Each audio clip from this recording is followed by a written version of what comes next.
Hello besties, my name is Dylan Bridge, and welcome to my channel, in a different format than usual. I felt like changing up a bit.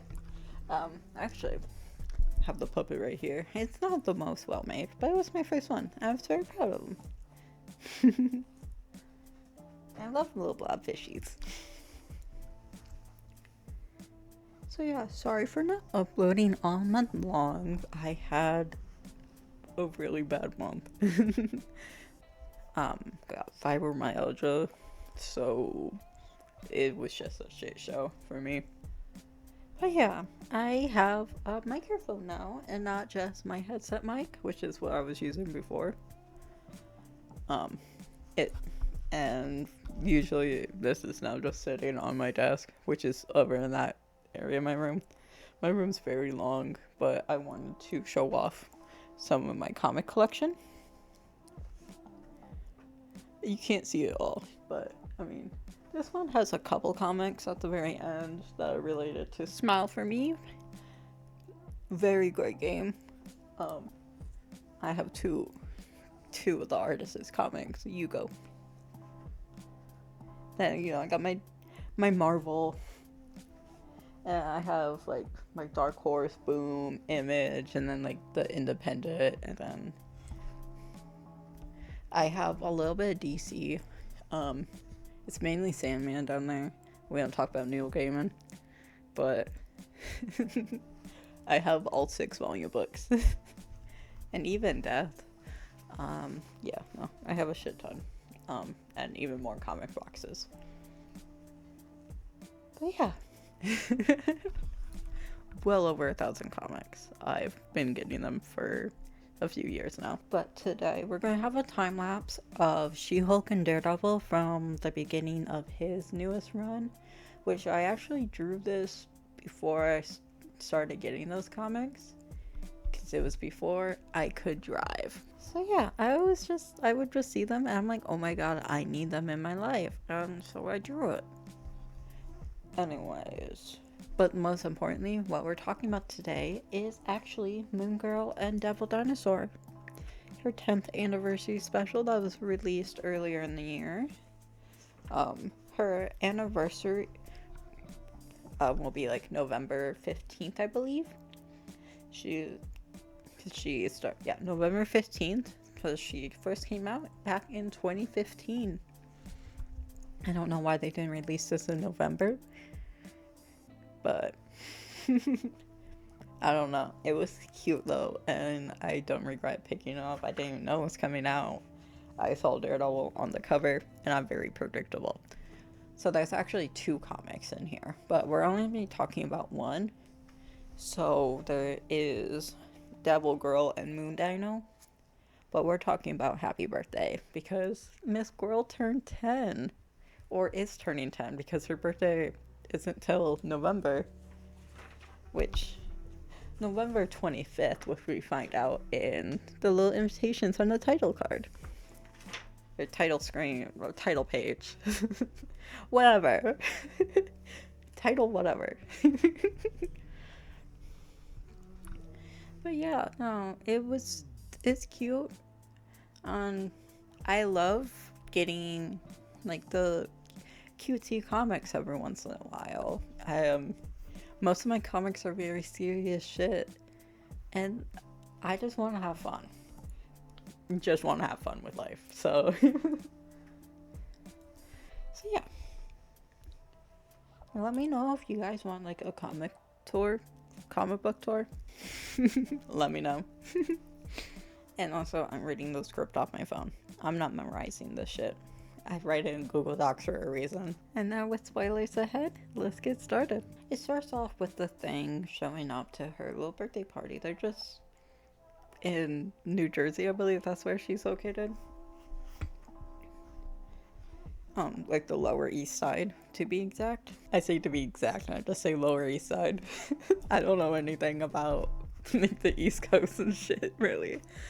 Midwest. I don't know what the fuck I'm doing, as you can tell.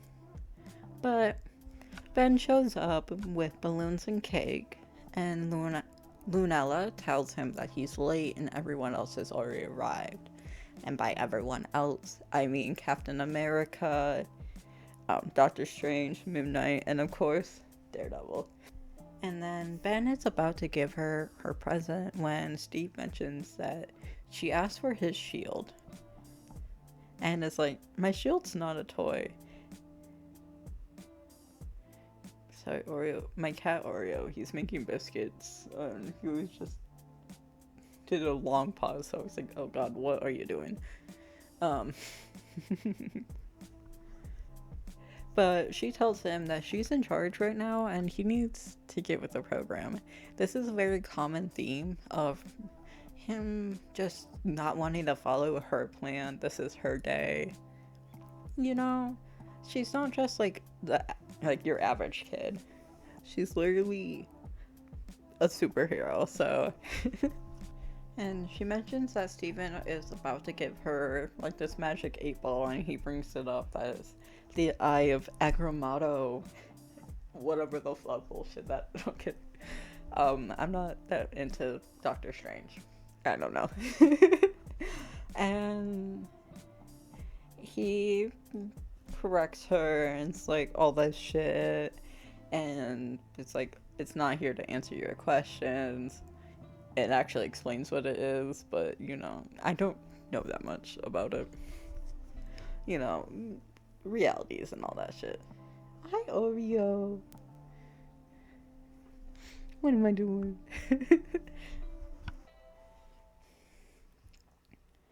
But she mentions that they would all be in trouble if she needed him to answer her questions.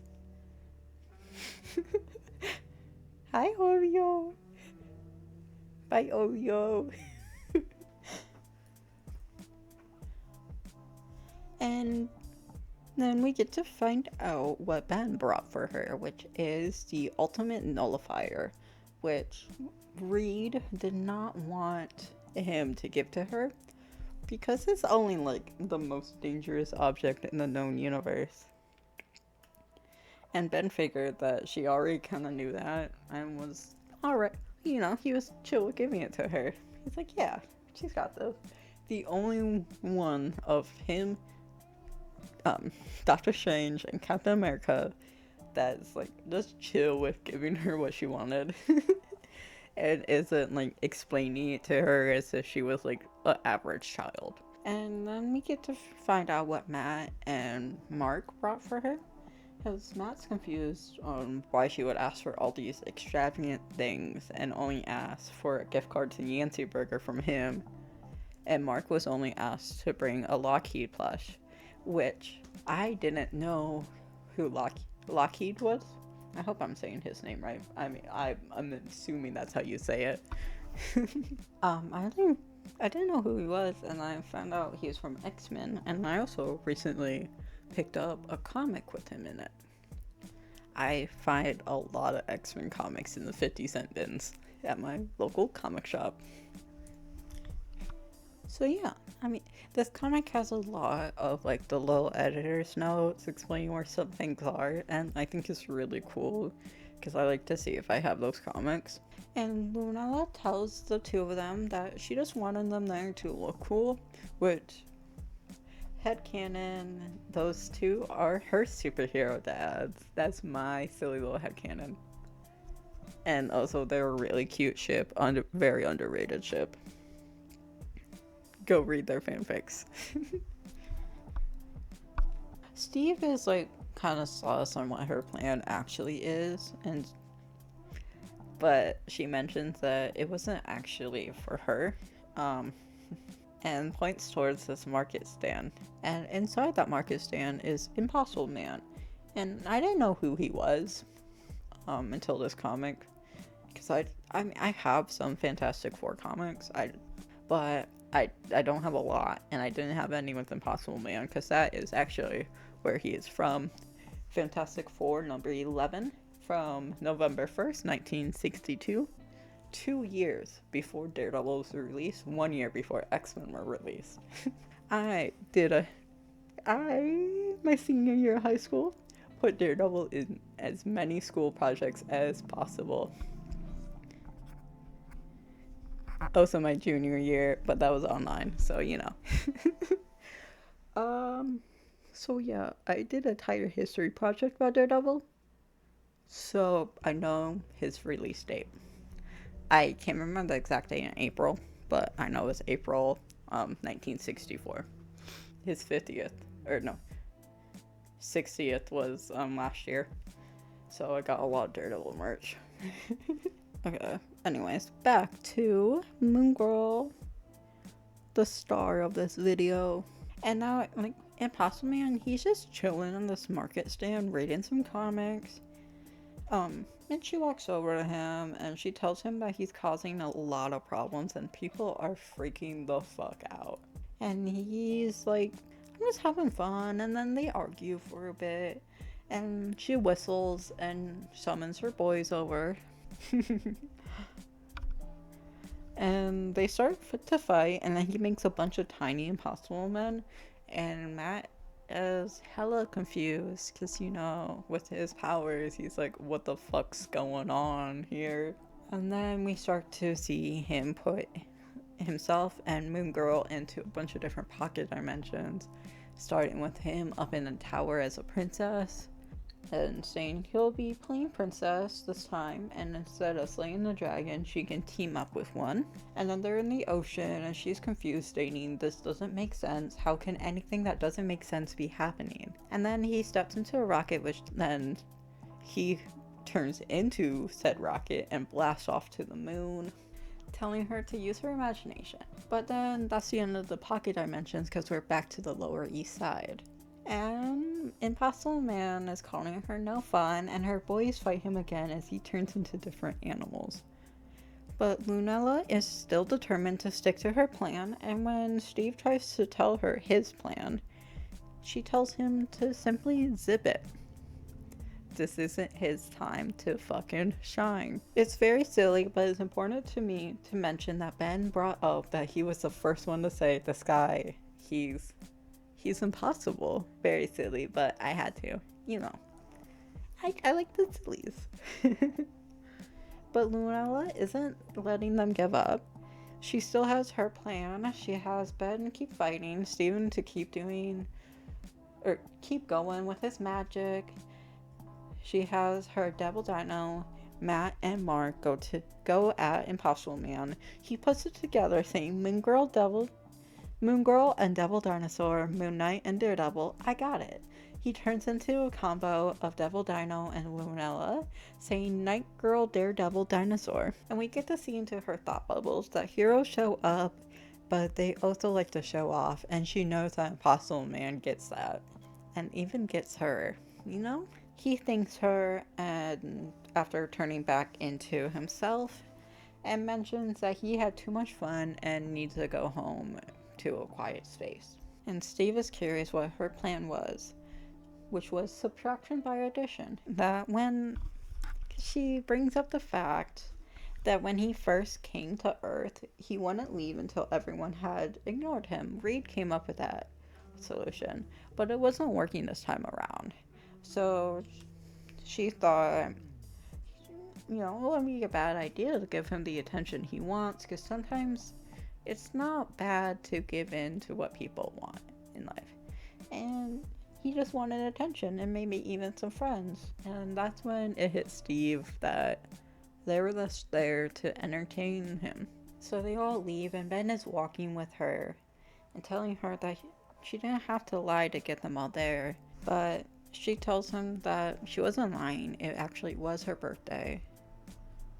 And no one really listens to her, and she's not good at talking with people, saying that she's not good at talking to people because she's not good at knowing what she's saying when she's saying it. And for her birthday, she just didn't want to have a birthday party with people from her school because she doesn't enjoy the same things like the other 9 and 10-year-olds do at her school. And she just didn't want to pretend to be having fun. But Ben takes her over to where a bunch of other heroes are, waiting to celebrate her birthday. And it's really cute. There's so many of them just there for her. It's so sweet. And she says, looks like I got everything I need. And that's how she celebrated her 10th birthday. You know, helping an impossible man. You know, maybe even like making some friends, you know? But it's just a cute little comic, and I loved like all the different superheroes that showed up. It was so sweet, and honestly, yeah, no, it's so cute. I love her so much. She's a really nice break from all my serious comics. Because, yes, she does have her serious moments, but it's usually just a fun little time. At least the ones I have. I don't have a whole lot of her comics. And so, yeah, go have fun. You know, pick out the cute covers. Even if they're meant for kids, it's chill. We all need a fun time every once in a while. Actually, um, I think one of my first comics I got of hers was like a single issue, but this is the only like volume one I have. Number 7, Bad Dreams.